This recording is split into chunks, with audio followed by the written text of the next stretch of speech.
Dito. Balot! Balot! Mga huling araw iyon na Oktubre nang mapapalita sa mga Manila ang pagkipang Sara. Tahanan ng mutilis ng Manila. Maraming mga panauhin ang tumating sa kanya ng ito. Kitang-kita ang masaya at sigla ang pag-uusap ng mga bisita sa Pugin. Pero aling Padre Damaso, dating pura ng bayan. Punyeta! Lecheng mga Indio yung mga yan! Alam mo kung sino? Nakakairita! Si Padre Salvi ang pura sa mga Pagpasensya mo na sila, Padre Damaso. Kailangan lang natin itindi na kanilang nararamdaman. si Julian Ilahara. Istorya sa Islam. Oh! Oh, Padre Damaso!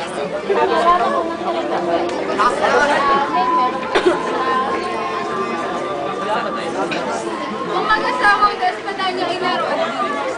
Napakatagal naman ang kapunang ito. Kanina pa tayong narinig ni Bushes. Tagal nila. Konting hintay lang. Asawa ko. Ano ba yan? Ang mga gandang pinigan. Uy, huwag kayo tumaliko.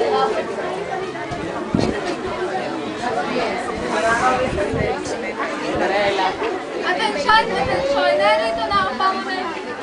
Panauhin panahon. Kapitan Tiago. Ginawa niya, Desperado. Siya si Crisostomo may bara. Galing pa siyang Europa at bumalik sa ating bansa.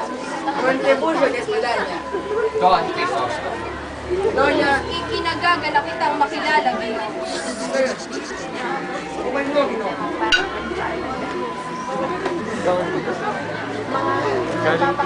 Parang saan, hindi ako nagkakamali. Ang bagong pura sa aming bayan. Hindi ka nga nagkakamali. Padre Damaso, ang matalik na kaibigan ng aking ama. Hindi ka nagkakamali. Ngunit ako hindi naging matalik na kaibigan ng iyong ama. Ito! Max, huwag ka tumalikod. Ibarra! Ikaw nga ba ang anak ni Dalong Ben Ibarra? Ako nga. Sabi, mismo kapayag ka sa iyong amang sunay na makakasabi. Kung minahal mo ang aking ama, ano bang nangyari sa kanya? O manhid ito. Natibulsyo. Isang taon lang sa Europa. Hindi ko maaaring hindi batiin.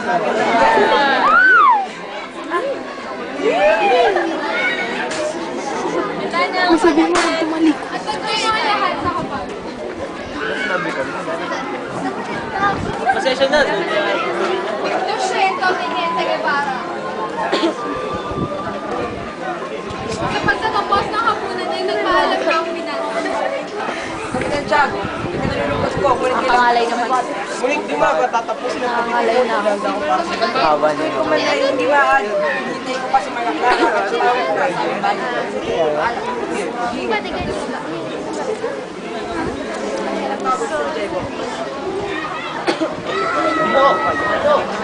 Teniente Guevara, anong masamang hangin nagdala sa'yo dito? Ako'y isa sa mga mananalig na kaibigan ng iyong ama. Bakit? At ng mga araw na iyon, ng mga panahon ngayon, may isang artelyero sa eskwelahan. Ang artelyero ngayon ay nangaapi ng mga bata. Tinangka niya itong iligtas.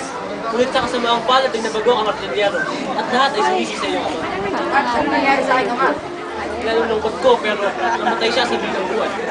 O manhid. Salamat po. Isa ka ba rin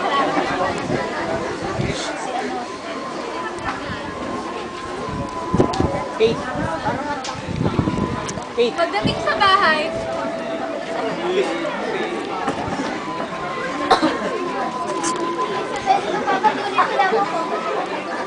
sige na. Maski darating si Ibarra, sila dito na lumapalagay sa akong gitid. Siyang magtigil ng isang sasakyan. Maria Clara, narito na si Ibarra. Nagtago si Maria Clara sa Rida Salay. Nakinig pa sa usapan sa labas. Magandang araw. Nasaan si Maria Clara? Dali na. Samahan mo. Pumasok si Rida Salay at si Tia Isabel at pinag-ayong si Maria Clara. Pagkalipas ng ilang minuto, nagkasit ako ng mga ito.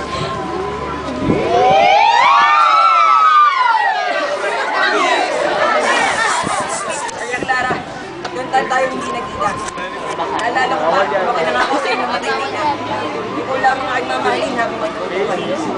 Naalala ko pa bilog na yan. At ang iyong maganda yung Kaya ako pa rin ng mga araw na tayo mga bata pa. At gusto nila maglalaro. Mga ako.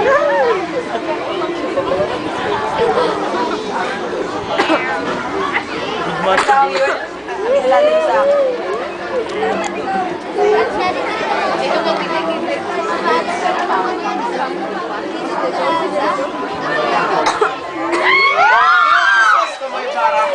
Tayo na.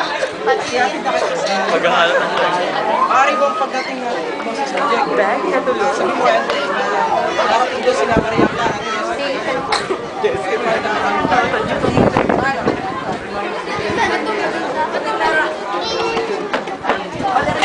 Paano mo nagawa ito sa akin? Ano ang pinigay ko? Ang pinagkalulo mo ako. tawa eh. Sabi ko, meron tayong nagawa. Nataas ako ni Elias mula sa mga sinita. Ang liit ng bangkal. Kasha kaya sa Okay na.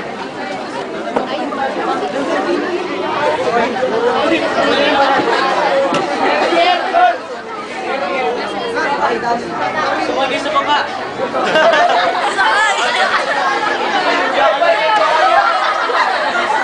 Tatakot na ako yung lamok.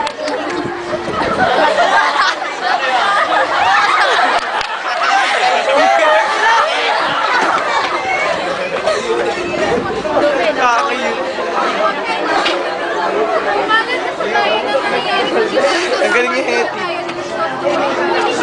nalaman namin ang ang minsan, sinasabi ko kaya ang aking aral ko. Sumayan ako.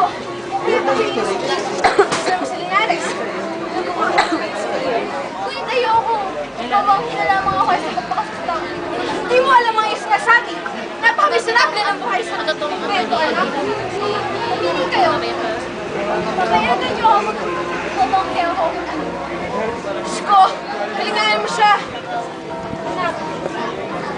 Pamangkin ka. Kailangan papakulay.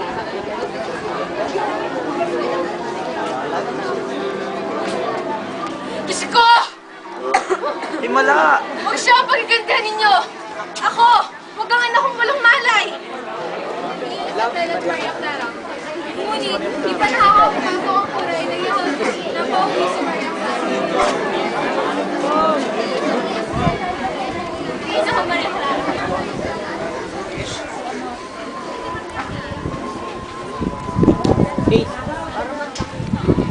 Kate. Pagdating sa bahay,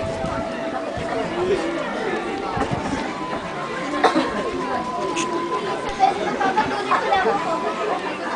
Sige, anak. Nung oras kayo darating si Ibarra, tila may tagal pumapalagay sa aking bitin. Siya ang magtigil ng isang sasakyan. Maria Clara, narito na si Ibarra. Nagtago si Maria Clara at si Rita Salay.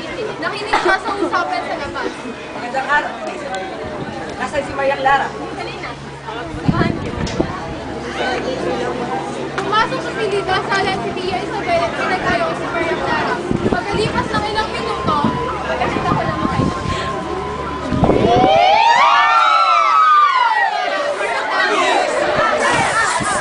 Maria Clara, doon tayo hindi nakita.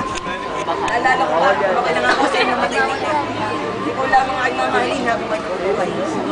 Naalala ko pa bilog na yan. At ang iyong maganda yung Kaya ako pa rin ng mga araw na tayo mga bata pa. At gusto nila maglalaro. Mga ako.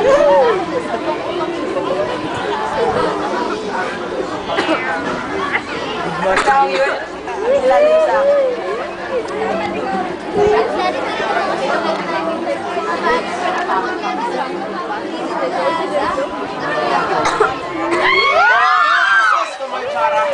Tayo na. Ihatid na kayo sa Maghahalap ng Maaari bang pagdating na mo sa subject?